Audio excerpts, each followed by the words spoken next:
أشتاق لجمال نساء قصر البخاري، أشتاق لسمراء سكنت قراري، لبيضاء جاورت داري، أشتاق لحلاوة الحديث الراقي، أشتاق وأشتاق، ليس مجرد شوق أتى لوهلة وسيغيب في أي لحظة، فشوقي من الزغرة ابتدى إلى رمانات انتهى، قصة شوقي لا تزال حبلى، لا تستغرب شوقي، فقد خطفنا عقلي، طفت بين نساء الجزائر،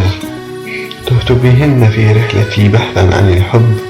علني أجد ذلك الإنسان الأسطوري الذي تحدثت عنه قصص العشق الخيالية،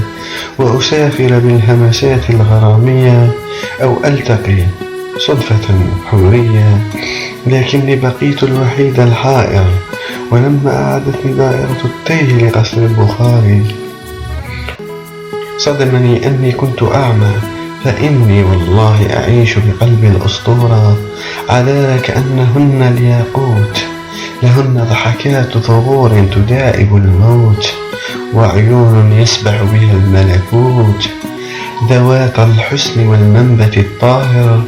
للأصل الشريف والعقل النادر، سلبوني اللب حيروني، واليوم أكتب ما زاد شوقي وناري، أكتب ما حارت منه أشعاري، كيف أن الجنة أسقطت بعضا من الحواري، فتمثلنا في نساء قصر البخاري.